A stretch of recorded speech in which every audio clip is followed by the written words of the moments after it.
PH, usa ko labing unang ni-download ani pagawas, perteng lisura. Magsikag balik-balik dili sila ka-verify. Ambot karon bag-o ang ilang bag-ong presyon kon mas user-friendly na ba. Unang di ko rekomendar ining Igo app. Ilang giingon nga super app pero sama sa naandan yung hype pa sa atong gobyerno, di gyud magkadimao gihapon ng ilang mga application. Basta ang ako ra yung masulti ang kinanindutan na mo nga online experience ni Dr. Iris katong panahon sa pandemic nga mahimo ra ka magkapa-online og rehistro ang PIDEA. Sa tanang ahensya ng gobyerno, lupig niya ang Professional Regulation Commission, lupig niya ang SSS, lupig niya ang GSIS, lupig niya ang DICT, lupig niya ang NTC. Ang PIDEA mo'y labing user-friendly. Naag yung mga personnel na matubag dahil sa imong pangutana. Maklaro ba nimo nga naag yung mga personnel na nagtukaw sa ilang sistema? Di pareha ng uban nga siyam-siya man kagpaabot.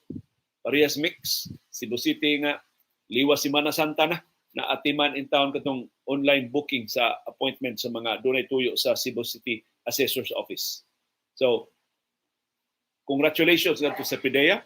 Kinsa na inyong IT team sa PIDEA, ang inyong mga forms, user-friendly kaayo, unya prompt, punctual ang inyong mga tubag. Nya, kompleto ang guidance. Wa jud man problema sa Dr. Iris pagpa-renew sa iyang lisensya sa Philippine Drug Enforcement Agency sa iyang pag-reseta og mga regulated drugs.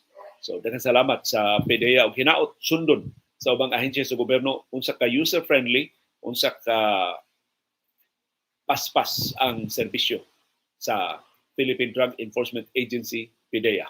Okay, so far, sa akong experience, limitado ra kayo ang akong experience, wa mag-experience sa ubang mga government agencies, ang website sa, dili pa ganito application, website sa PIDEA, mo'y labing responsive, mo'y labing paspas nga ni serbisyo sa panginahanglan sa publiko.